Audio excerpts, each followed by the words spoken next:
بسم الله الرحمن الرحيم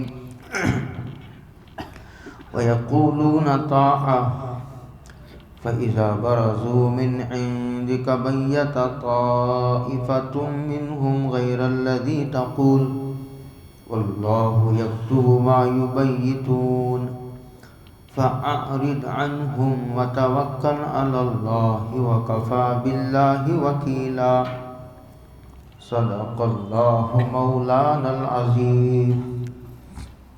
اس میں منافقین کی دو رخی پالیسی کا ذکر ہے۔ منافقین جب حضرت رسول اللہ صلی اللہ علیہ وسلم کی خدمت میں ہوتے تھے تو وفاداری کا دم بھرتے تھے، کہتے جو کہہ دے سر آنکھوں پر۔ آج بھی آپ دیکھے ہوں گے منافقین یہ زیادہ لمبے چوڑے دعوے کرتے ہیں۔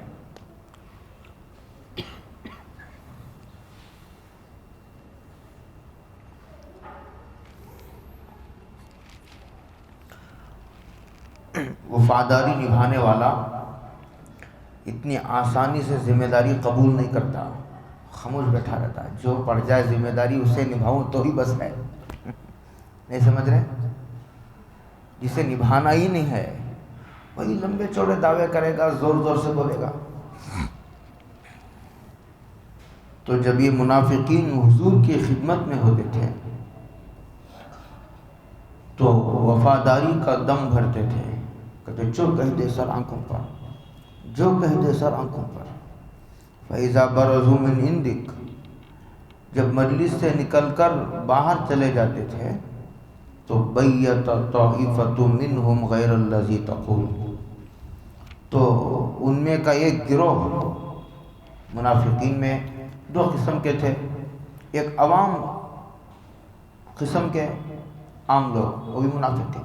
ایک تو منافقین کے گرو گنٹھال جو سردار تھے، فیصلہ وہی لیتے تھے، منصوبے مشورے وہی کرتے تھے۔ یہ عوام بیچارے ان سرداروں کے تابع، اس لیے کہا ان منافقین کی ایک جماعت رات میں حضور کے خلاف سازشیں رچتے تھے۔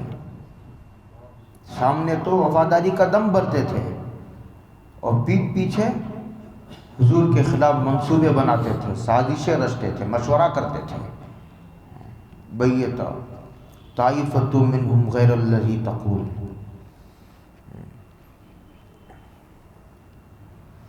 اس میں منافقین کے پہچاننے کی ایک علامت بیان کی گئی ہے۔ خبر دی جا رہی ہے کہ منافقین حضور کے ساتھ ایسا کرتے تھے، یہ کہہ کر ہم کو منافقین کی ایک علامت کا پتہ دیا جا رہا ہے کہ اگر منافقین کو پہچاننا ہو تو اگر اس ایک علامت سے بھی پہچانا جا سکتا ہے۔ ان کے قول و فعل میں تضاد ہوتا ہے، سامنے ایک پیچھے ایک، اندر ایک باہر ایک، دل میں ایک زبان پر ایک، دوغلا پن، دو رخی پالیسی، دو زبان، ان کے پاس ایک زبان، ان کے پاس ایک زبان۔ پہچاننا چاہو تو پہچان لو۔ آگے کہتے ہیں واللہ یکتب ما یبیتون، اللہ تعالیٰ اپنے سرکاری رجسٹر میں لکھ رہے ہیں ان کی تمام سازشوں کو کہ وہ رات میں کیا کیا مشورہ کر رہے ہیں۔ مخلوق سے آدمی چھپا سکتا ہے اپنے آپ کو، اللہ سے کیسے چھپائے؟ ظاہر و باطن سب اللہ کے نزدیک، جلوت خلوت سب برابر ہے۔ بند کمرے میں آدمی گناہ کرتا ہے تاکہ کوئی نہ دیکھے،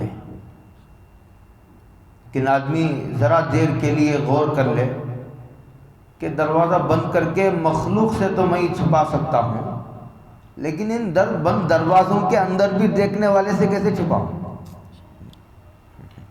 اس کے ہاں کوئی دروازہ ہی نہیں۔ واللہ یکتب ما یبیتون، اس میں ان کو تنبیہ ہے منافقین کو کہ تم یہ سمجھ رہے ہو کہ ہم رات کے اندھیرے میں چھپ کر مشورہ کر رہے ہیں، لیکن تم کو پتا ہونا چاہیے کہ تم یہ اپنی سازشیں اس قادر مطلق خدا سے نہیں چھپا سکتے. وہ لکھ رہا ہے، پر اللہ دیکھ رہے ہیں، فرشتے لکھ رہے ہیں. تنبیہ ہے، جاگو، اب بھی جاگو، غور کرو اس حقیقت پر. اگر اس حقیقت تک آپ پہنچ گئے تو پھر آپ نفاق سے توبہ کر لو گے. توبہ کرنے کا طریقہ بتایا جا رہا ہے. نفاق سے اللہ کے حاضر و ناظر اور عالم الغیب ہونے کا مراقبہ کرو تو آدمی نفاق کی بیماری سے چھٹکارا پا سکے گا. آپ سمجھ رہے ہیں کیا عجیب اللہ کا طرز ہے. ایک تو منافقوں کی علامت بتائی کہ منافقین کو پہچاننا ہو تو پہچان لو. تنبیہ بھی فرمائی، جگا رہے ہیں. اگر کوئی توبہ کرنا چاہتا ہے، نفاق کی بیماری سے چھٹکارا پانا چاہتا ہے، تو پھر ہم اس کو طریقہ بتاتے ہیں کہ دیکھو کہ اللہ تعالیٰ تم جو مشورے کر رہے وہ لکھ رہا ہے.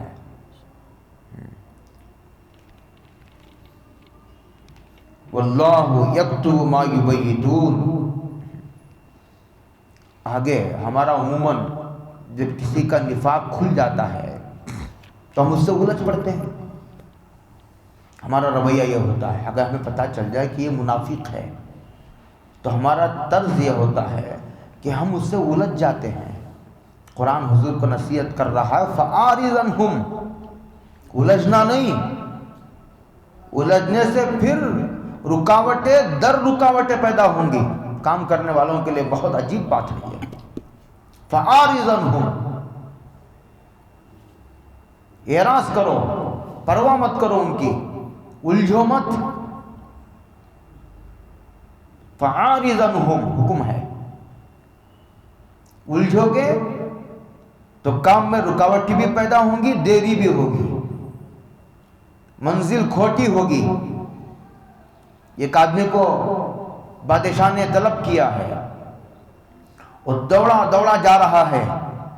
راستے میں ایک آدمی نے اس سے باتیں شروع کر دی، ایران کی، توران کی، ضروری غیر ضروری بحثوں میں الجھا دیا. ابھی یہ آدمی الجھ گیا اس سے. بادشاہ وہاں انتظار کر رہا بیٹھا ہوا. نقصان کس کا ہوا؟ نقصان جس کی نظر بادشاہ کی طلب پر ہے کہ بادشاہ نے بلایا ہے، اب وہ نہیں الجھے گا. وہ اسے چھوڑ کر بادشاہ کی طرف جانے کا دیکھے گا. بس بھائی مجھے کام ہے، میں تو جا رہا ہوں، بعد میں بات کریں گے. وہ فرصت ہی کسے ہے؟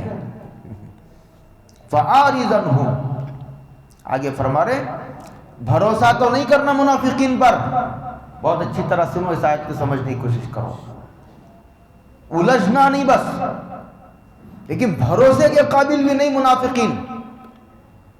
وَتَوَكَّلْ عَلَى اللَّهِ. بھروسے کے قابل تو اللہ ہے. منافقین بھروسے کے قابل نہیں رہے، لیکن الجھنا بھی نہیں، پہچان لینے کے بعد بھی الجھنا نہیں. فَأَعْرِضْ عَنْهُمْ وَتَوَكَّلْ عَلَى اللَّهِ. اللہ کی ذات پر بھروسہ کرو. وَكَفَى بِاللَّهِ وَكِيلًا. اور اللہ تعالیٰ تمہاری طرف سے کام بنانے کے لیے کافی ہے. فرما وکیل کہتے ہیں، میں نے اب جیسے نکاح میں وکیل بنتا ہے، لڑکی آتی نہیں محفل میں، باپ یا اس کا بھائی یا کوئی رشتہ دار وکیل بن کے نکاح قبول کرتے ہیں، دستخط کرتے ہیں وکیل، کیونکہ لڑکی کی طرف سے اس کی مجلس میں حاضری لڑکی کی طرف سے قبول سمجھا جاتا ہے. تو لڑکی کو یہ نکاح منظور ہے، جبکہ لڑکی کی آواز تو ہم نے نہیں سنا، وکیل نے سنا ہے. وہی کہا گیا تھا دستخط کرانے کے لیے. لڑکی نے اس کے سامنے کہا تھا، اور اس کے سامنے اس لڑکی نے دستخط کیا تھا کہ مجھے یہ لڑکا منظور ہے، مجھے یہ نکاح پسند ہے. تو وہ وکیل آ کر کے مجلس میں بیٹھتا ہے، تو اس کا مطلب یہ ہوتا ہے کہ لڑکی کی طرف سے یہ وکیل ہے. ٹھیک ہے. اسی طرح ایک کام مجھے کرنا ہے. کیا کرنا ہے؟ ایک کام مجھے کرنا ہے. میں نے ان کو وکیل بنا دیا کہ بھئی یہ میری طرف سے وکیل رہیں گے، ان کو لے جاؤ. جو کام میرا کرنے کا ہے وہ یہ کریں گے. اب سمجھیے، قرآن کہتا ہے وَكَفَى بِاللَّهِ وَكِيلًا. کہتے ہیں کہ تمہارا کام اللہ کریں گے. تم کو کیا پڑے، تم کو فکر میں پڑنے کی ضرورت نہیں ہے. ان منافقوں کے سازشوں سے نہ پست حوصلہ ہونے کی ضرورت ہے، نہ فکر کرنے کی ضرورت ہے. بس اللہ کی ذات پر بھروسہ کر کے اپنے کام میں لگے رہو، ان سے مت الجھو.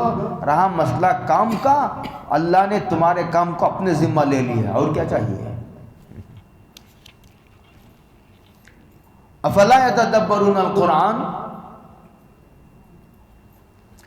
حضرت رسول اللہ صلی اللہ علیہ وسلم کی رسالت کا ذکر پیچھے آتا ہے کہ حضور کو ہم نے رسول بنا کر بھیجا ہے. یہ مسئلے کا ذکر پیچھے تفصیل سے آیا تھا. اللہ کے رسول کی اطاعت اللہ ہی کی اطاعت ہے.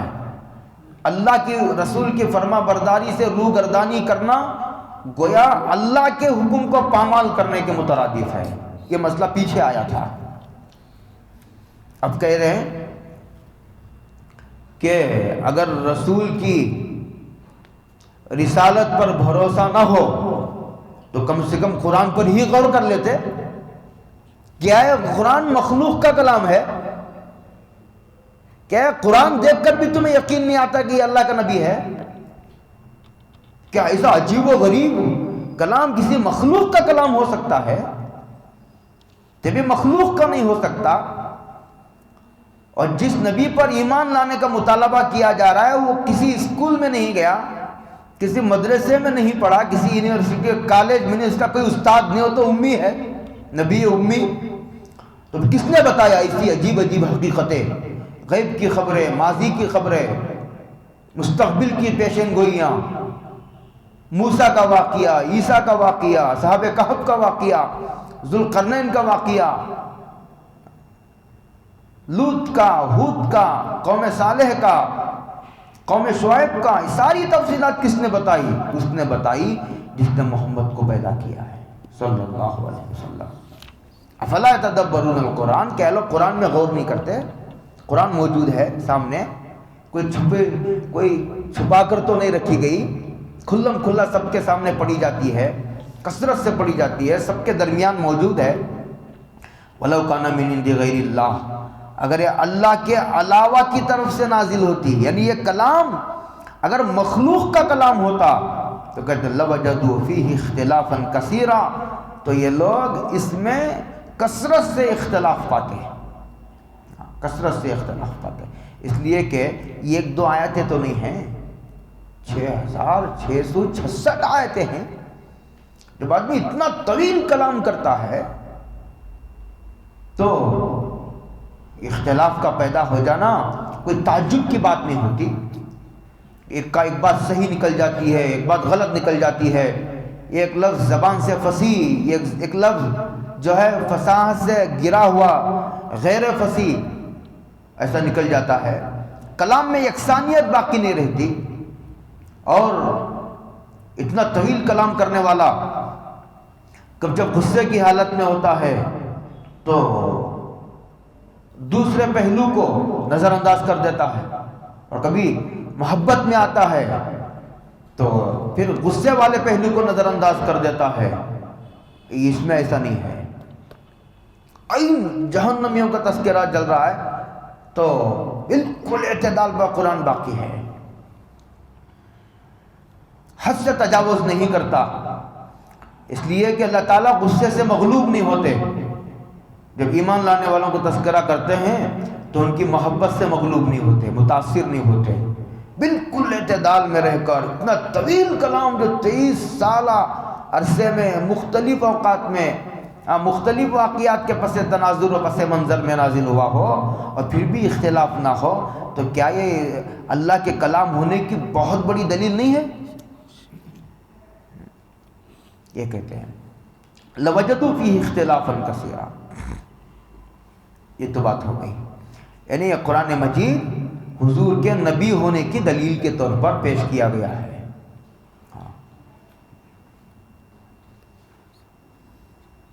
آگے ایک اور مضمون، وہ ایک تو بے ایمان تھے،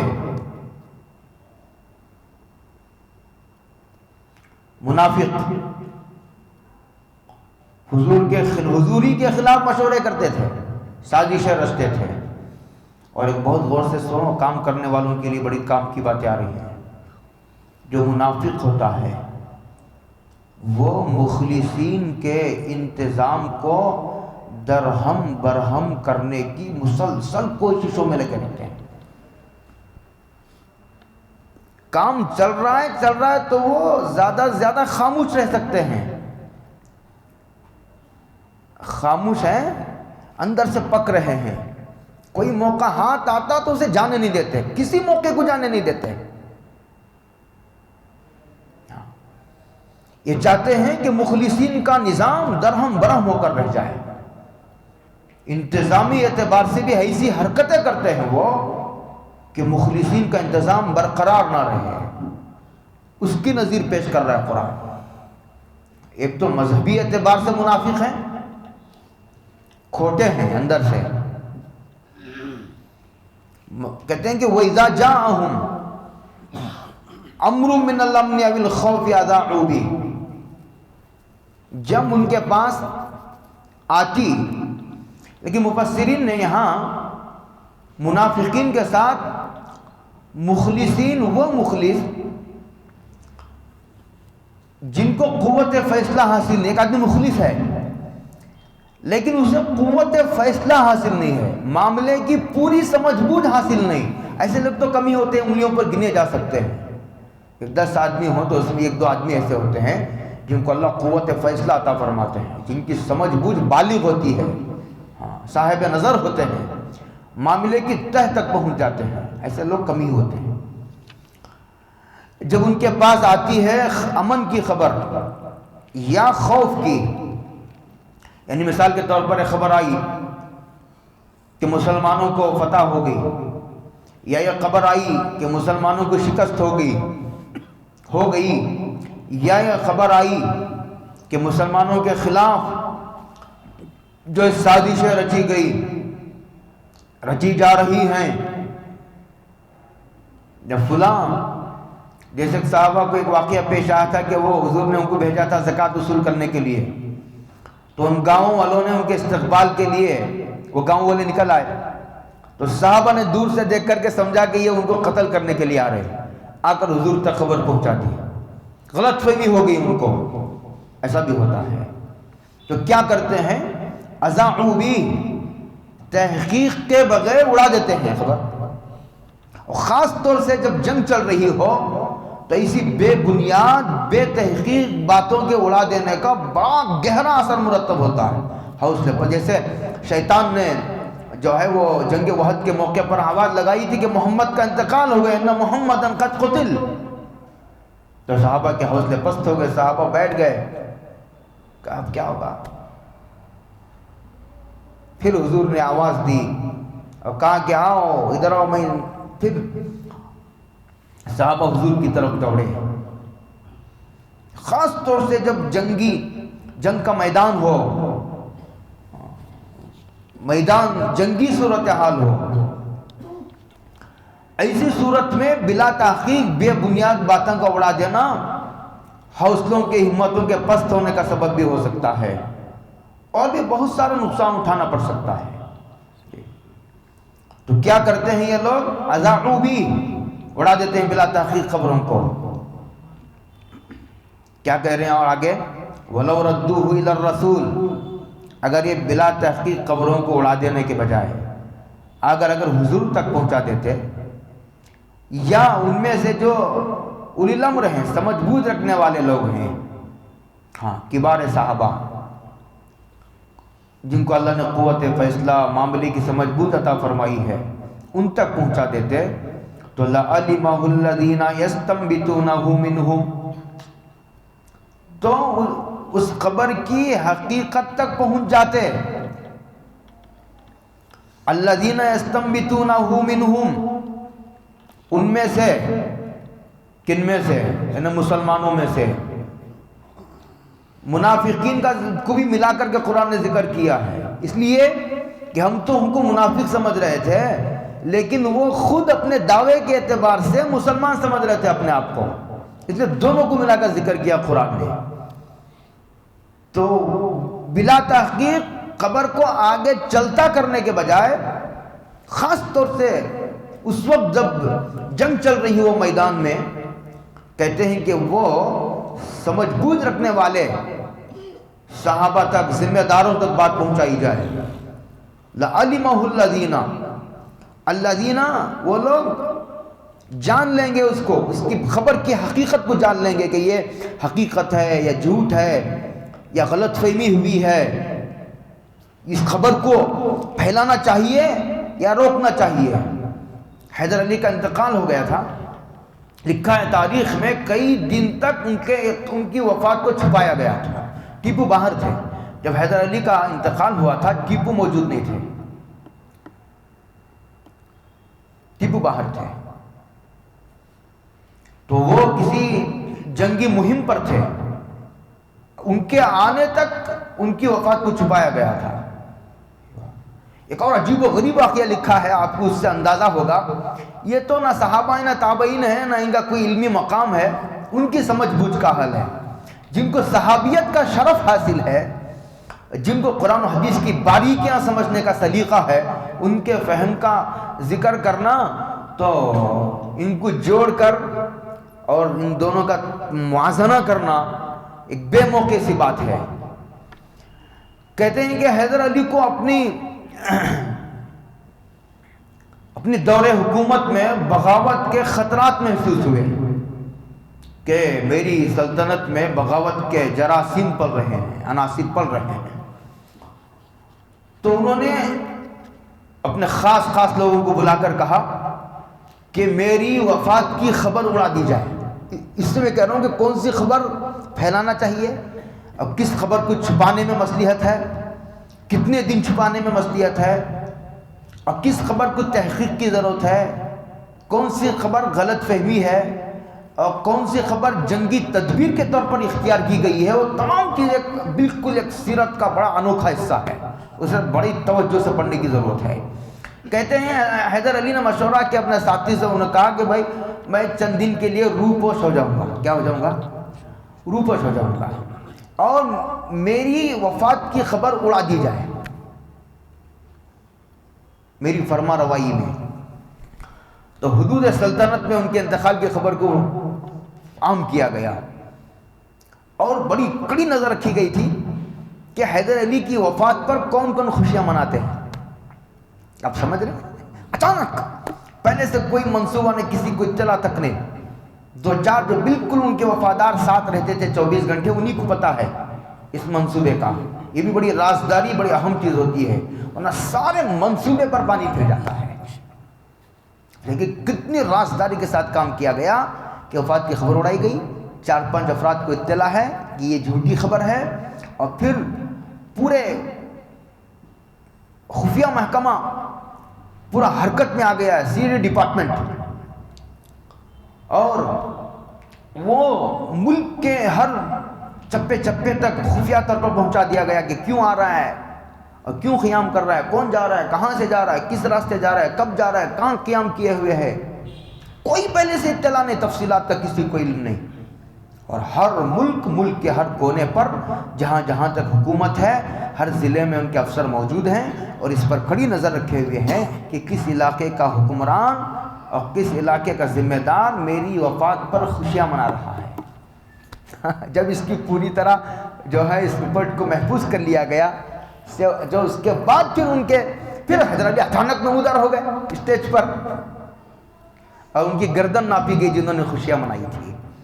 تو لَعَلِمَهُ الَّذِينَ يَسْتَنبِطُونَهُ مِنْهُمْ، تو الَّذِينَ يَسْتَنبِطُونَهُ جو ان میں سے استنباط کی صلاح، استنباط کہتے ہیں کنویں سے پانی نکالنے کو، کنویں سے آپ دیکھیں ہوں کہ جب بورویل کھودا جاتا ہے، اچھا جب اوپر سے دیکھا جاتا ہے، وہ جو اس کے ماہرین ہوتے ہیں وہ اس بات کی خبر دیتے ہیں کہ یہاں پانی ہے یہاں، اور اکثر و بیشتر وہ ان کا اندازہ صحیح نکلتا ہے، کبھی غلط بھی ہوتا ہے۔ اوپر سے دیکھنے والا دیکھ رہا ہے اور ساری مخلوق خلق خدا کھڑی ہوئی نظارہ کر رہی ہے، کہیں پانی نظر نہیں آتا سوائے مٹی کے۔ کہ ماہر فن پر اعتماد لب و لہجے میں گفتگو کرتے ہوئے کہتا ہے یہاں پانی ہے۔ بعض مرتبہ اتنا صحیح اندازہ ہوتا ہے، وہ یہ بھی کہتا ہے کہ جو ہے 100 فٹ کے بعد پانی آئے گا، 1000 فٹ مارو گے تو پانی آئے گا، 3000 فٹ کے بعد پانی آئے گا، یہ کہتا ہے۔ تو ان سب کو نظر نہیں آ رہا، اس کو اکیلے کو نظر آ رہا ہے۔ آپ سمجھ رہے ہیں؟ اسی طرح تو کہاں سے نظر، اچھا پانی آ گیا، نظر نہیں آیا دوسروں کو لیکن پانی آ گیا۔ جب تھا نہیں تو آیا کہاں سے؟ جب تھا نہیں تو آیا کہاں سے؟ اسی طرح قرآن کریم کی آیت ان کے سامنے، میرے سامنے رکھی ہوئی ہے، یہی آیت کو لے جا کر ایک بڑے عالم کے سامنے رکھو، یہ بات اس کے تہ میں چھپی ہوئی ہے، وہ مجھے تو نظر نہیں آ رہی، ان کو نظر آ رہی ہے۔ کیوں؟ ان کے آنکھوں میں میکروسکوپ ہے، خوردبین لگی ہوئی ہے۔ اللہ نے نور فراست عطا فرمائی ہے، وہ علم رسوخ اللہ نے عطا فرمایا ہوا ہے، فن کی مہارت ہے، فنون پر وہ کامل عبور و دسترس ہے کہ وہ تمام کی وجہ سے ان کی روح کی استعداد ایسی ہے کہ وہ اسی آیت میں اتنی اس کی تہ میں ہزاروں لاکھوں کروڑوں میل اندر رکھی چھپے ہوئے حقائق کو نکال لیتے ہیں۔ اسی کو کہتے ہیں استنباط۔ جب اس میں یہ علم نہیں تھا تو نکلا کیسا؟ بالکل اسی طرح یہاں پانی نہیں تھا تو آیا کیسے؟ اس کو کہتے ہیں عربی زبان میں استنباط۔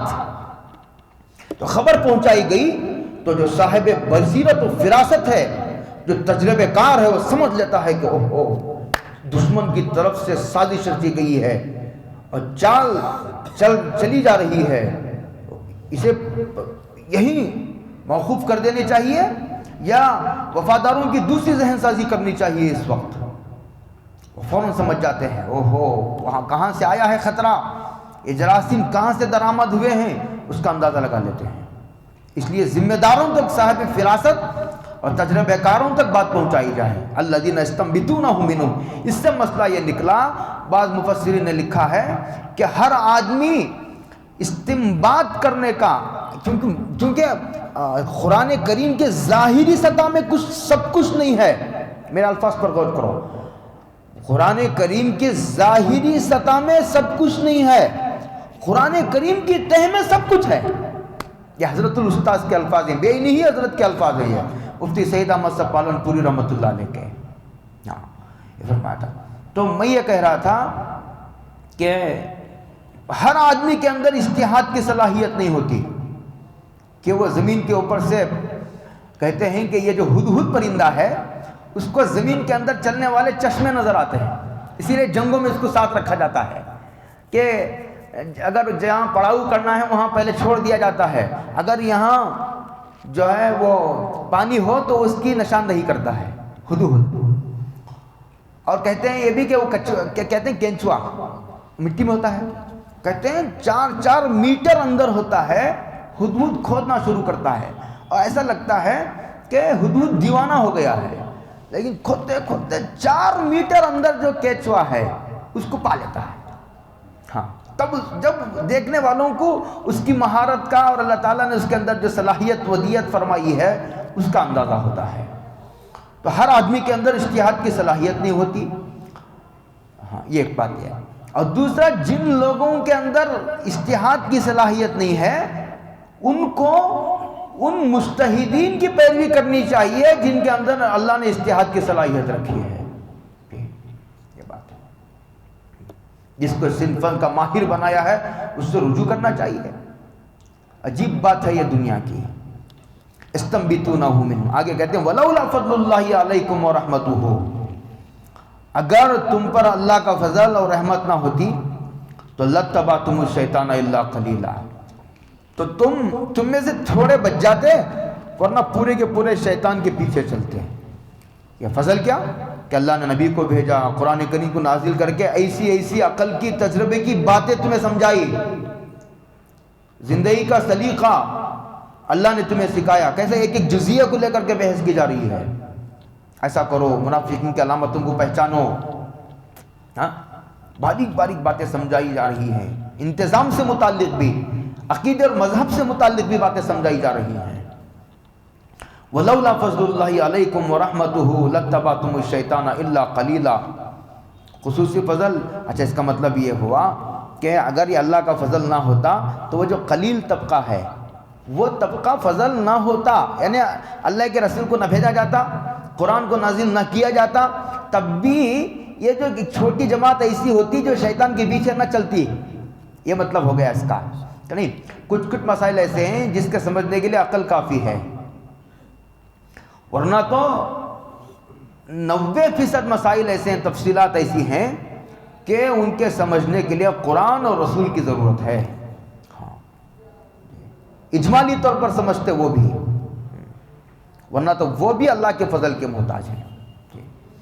آگے کہتے ہیں فقاتل فی سبیل اللہ لا تکلف الا نفسک وحرض المؤمنین، اوپر سے جہاد کا چل رہا تھا، پیچھے کچھ ضروری باتیں بیان کر کے پھر آتا ہے ادھر قرآن کریم، فقاتل فی سبیل اللہ، حضور کو کہتا ہے اللہ کے راستے میں جہاد کرو، قتال کرو، لا تکلف الا نفسک، یہ اس وقت کی بات ہے کہ جنگ احد 3 ہجری میں، کب ہوا؟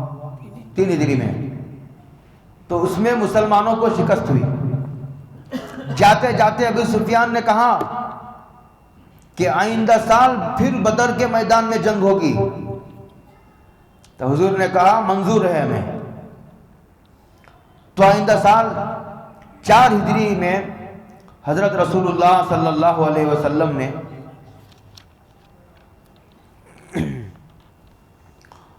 اس وعدے کو نبھانے کے لیے کہا کہ ٹھیک ہے ہم چلتے ہیں، صحابہ کو کہا، تو مخلصین صحابہ بھی چونکہ ابھی یہ احد میں شکست کھائے تھے، زخمی ہو گئے تھے صحابہ، تو ایک طبیعی طور پر ان کو ارے ابھی ذرا اور دن سنبھلنے دے دیا جاتا تو اچھا تھا، ایک ایسی بات پیدا ہو گئی، سمجھو بہت باریکی سے سمجھنے کی کوشش کرو میری اس بات کو، ورنہ لوگ مخلصین سے 1-2 مرتبہ کبھی لاپرواہی ہوتی ہے تو وہ ان سے ہمیشہ کے لیے ایسا کٹ جاتے ہیں جیسے کافروں سے کٹا جاتا ہے، یہ ہمارے مزاج کی بے اعتدالی ہے، ہمارے مزاج کی بے اعتدالی ہے۔ صحابہ کی ایک بہت باریک مسئلے کو قرآن کریم چھیڑ رہا ہے اور یہ کہہ رہا ہے کہ تو صحابہ میں بھی یہ بات پیدا ہوئی، یعنی انہوں نے اعتراض نہیں کیا اللہ کے حکم پر، طبی طور پر کیا اور چند دن سنبھلنے دیا جاتا تو اچھا ہوتا، ابھی تو جنگ احد ہوئی تھی، اس میں شکست بھی ہوئی اور کتنا نقصان جانی مالی اٹھانا پڑا مسلمانوں کو، ایسی ایک بات پیدا ہوئی، تو اس کو کہا جا رہا ہے فقاتل فی سبیل اللہ، اللہ کے راستے میں جہاد کرو، آگے کہتے ہیں لا تکلف الا نفسک، تو صرف اپنے آپ کا مکلف ہے، وحرض المؤمنین، ایمان والوں کو ترغیب تو دے،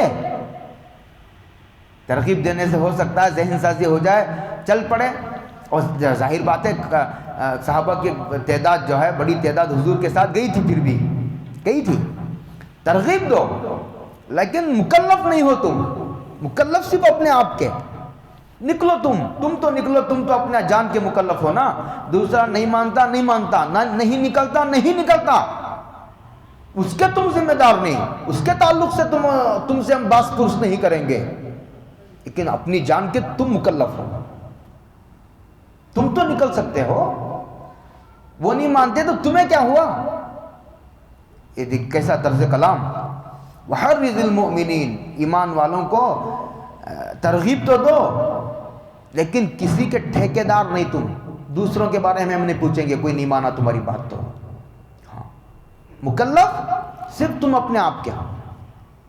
آگے پیشن گوئی بھی کی، کیا پیشن گوئی کی؟ عسى الله ان يكف باس الذين كفروا. عسى اللہ امتحان لیا جاتا ہے، کبھی کیا کرتے ہیں؟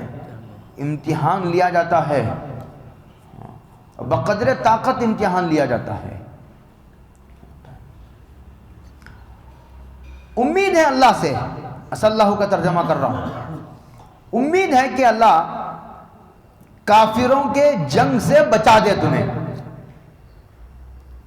اس میں اشارہ تھا کہ کافر جنگ لڑنے نہیں آئیں گے.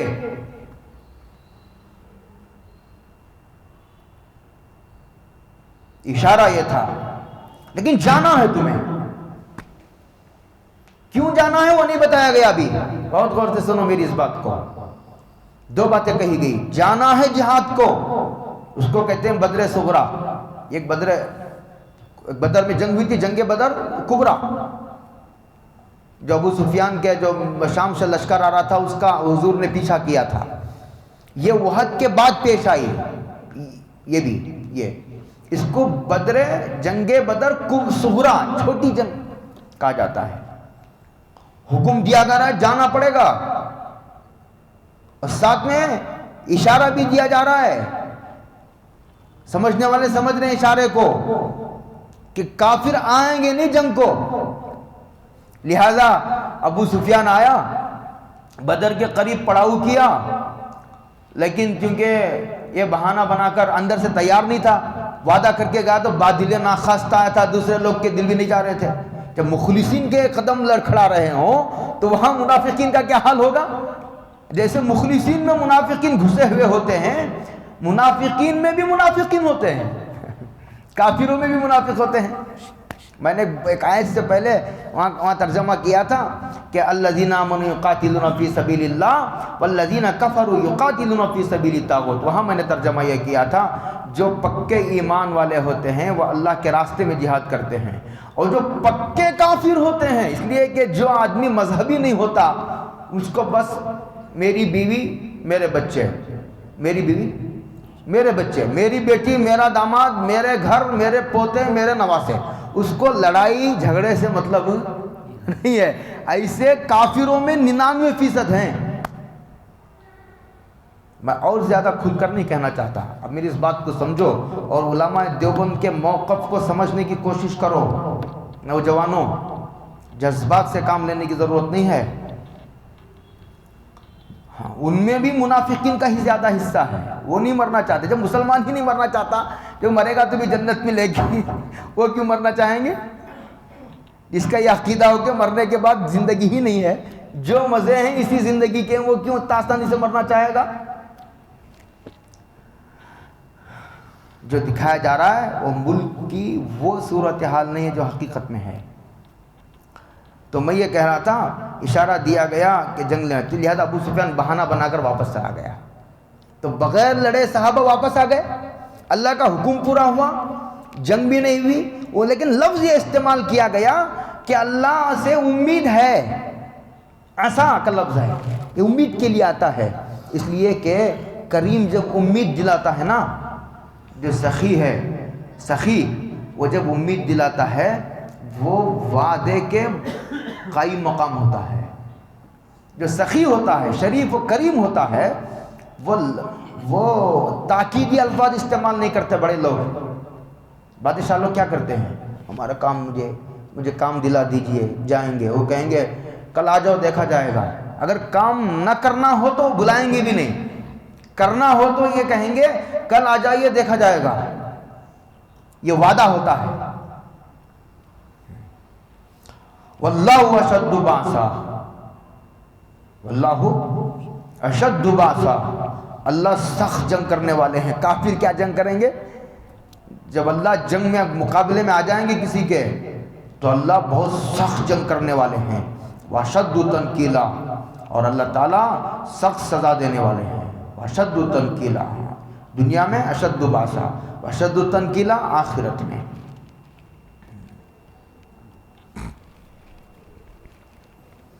وَمَن يَشْفَعْ شَفَاعَةً حَسَنَةً يَكُن لَّهُ نَصِيبٌ مِّنْهَا. اور جو آدمی دیکھو اوپر سے دو قسم کے تھے مخلصین میں بھی، کچھ بہادر صحابہ تھے اور کچھ کمزور طبیعت کے صحابہ تھے.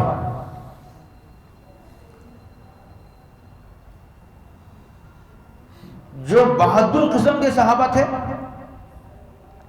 وہ ذہن سازی کر رہے تھے، نکلو جہاد میں، نکلو جہاد میں، مریں گے تو کیا ہوا، آخرت کے ہمیشہ کی زندگی ملے گی اور موت سے پہلے موت نہیں آئے گی اور کوئی آدمی زندگی سے زیادہ جی نہیں سکے گا. اس طرح ذہن سازی کر رہے تھے.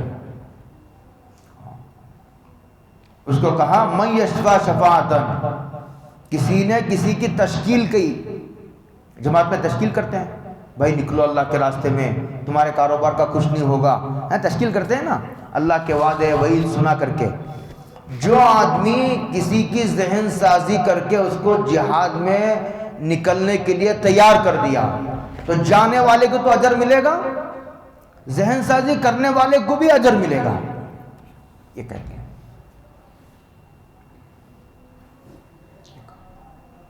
تو یکن لہ نصیب منہا. لیکن دو شرطوں کے ساتھ ہے یہ. کسی کی سفارش کرنا، اس کے ایک معنی تو جو میں بتایا بھی آپ کو، دوسرا اس کو عام معنی میں بھی لیا ہے مفسرین نے. کسی کی سفارش کرنا دو طرح جائز ہے. ایک مثال کے طور پر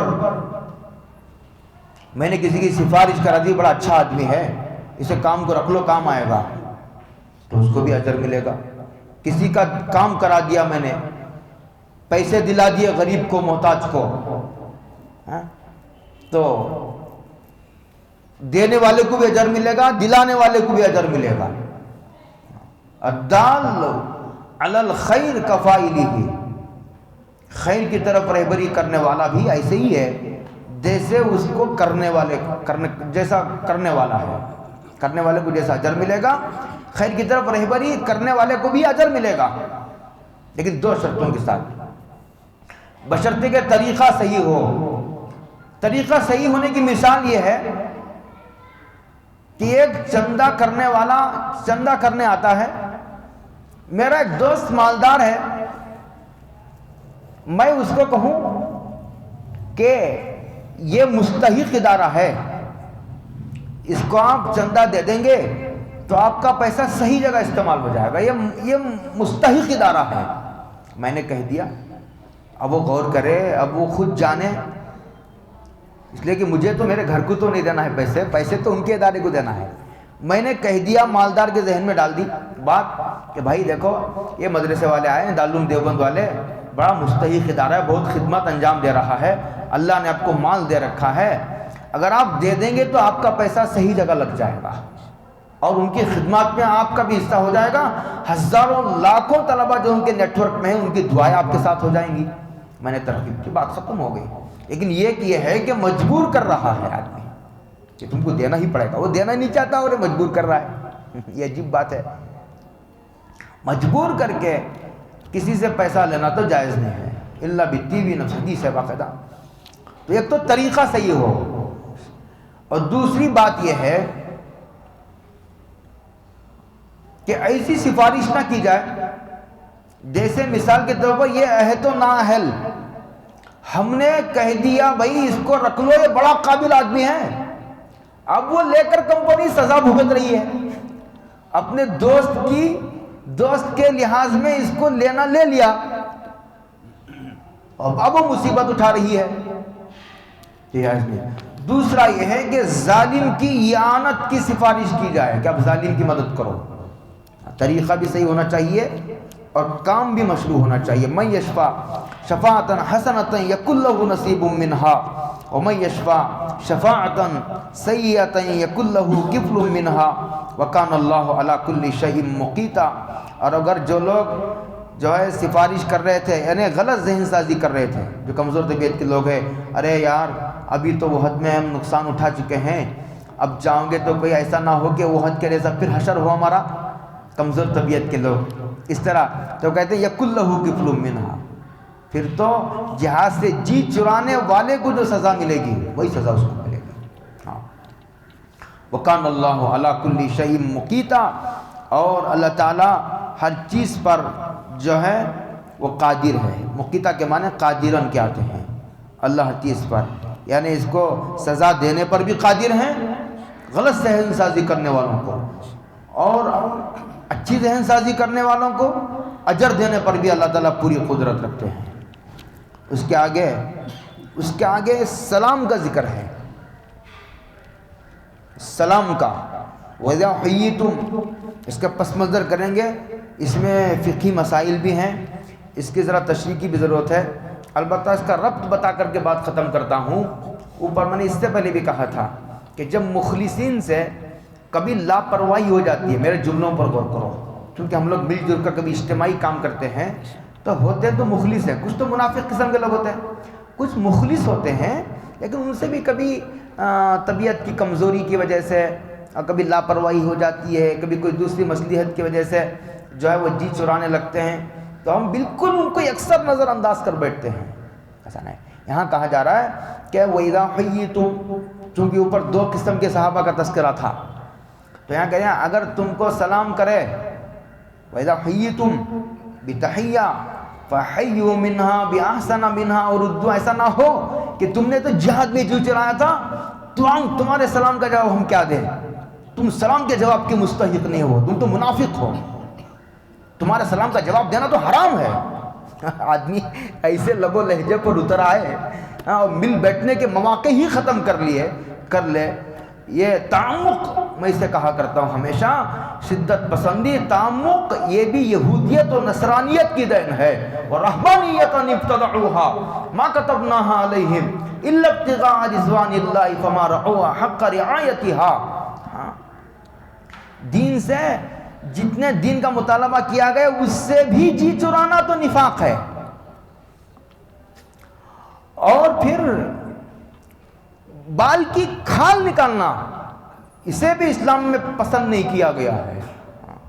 جیسے یہودیوں کے بارے میں آتا ہے کہ وہ جب عورت حائضہ ہو جاتی تھی، حیض کی حالت میں جب اسے ماہواری آتی تھی تو اسے بازو نہیں سلاتے تھے، اس کے بستر پر نہیں سوتے تھے، اور اس کے ہاتھ کا کھانا پینا بھی وہ حرام سمجھتے تھے۔ یہی تعمق، یہی بال کی کھال نکالنا ہے۔ اور بیوی سے ہر طرف سے ملنے کو روا رکھا گیا اسلام میں۔ وہ کہتے تھے اگر کوئی بیوی سے پیچھے کے راستے سے، یعنی مقام تو طے ہے، مقام طے ہے، جگہ طے ہے ہم بستری کی، لیکن پیچھے سے کرنے کی اسلام میں اجازت دی گئی ہے۔ لیکن یہودی لوگ کہتے تھے اگر پیچھے سے ہم بستری کی گئی تو لڑکا احول پیدا ہوگا، بھینگا، وہ دو نظر آتے نا، ایسا پیدا ہوگا۔ یہ سارے تعمقات ہیں، اسی کو اور بھی تفصیلات میں بہت دور نہیں جانا چاہتا، اس لیے میں کہا کرتا ہوں تعمق، بال کی کھال نکالنا اسے آدمی نبھا بھی نہیں سکتا۔ اور یہ بھی شاید اس قسم کی بات ہے کہ یہودیت اور نصرانیت کے کچھ جراثیم میں جو ادھر آ جاتے ہیں، یہ سمجھنے کی بات ہے بہت۔ تو آگے اگر کوئی بیچارہ چلو جہاد میں نہیں آیا اپنے ضعف کمزوری کی وجہ سے، اس کے بعد وہ کہتے ہیں کہ ایسے لوگوں کو تم اپنی جماعت سے الگ نہ کرو، اجتماعیت ٹوٹ کر ٹکڑے ہو جائے گی۔ کیا کرو، ان کو اپنے اخلاق کے ذریعے سے قریب کرنے، ان کی طبیعت میں جھجک پیدا ہو جائے گی، جہاد میں پہلے ہی نہیں گیا، اور پھر بھی تم بھی اگر ان سے غلط رویہ اختیار کرو گے، منہ موڑ لو گے، ان کے سلام کا جواب نہیں دو گے، اخلاق سے برتاؤ نہیں کرو گے، اخلاق پیش نہیں کرو گے، ان کو قریب نہیں کرو گے، تو ہمیشہ کے لیے کٹ کر رہ جائیں گے۔ اس سے اجتماعیت متاثر ہوگی، ٹھیس پہنچے گی اجتماعیت کو۔ اجتماعیت بہت بڑی طاقت ہے، اتنی بڑی طاقت ہے کہ عین میدان جنگ میں ایک امام کے پیچھے نماز پڑھنے پر اصرار ہے اسلام کو۔ یہ گھمسان کی جنگ ہو رہی ہے، ایک امام کے پیچھے نماز پڑھی جائے، یہ ایک امام کے پیچھے نماز پڑھی جائے، چاہے مکمل نماز کسی کو بھی نہ ملے۔ آپ اندازہ لگا رہے ہیں اجتماعیت کی بات کو؟ نہیں۔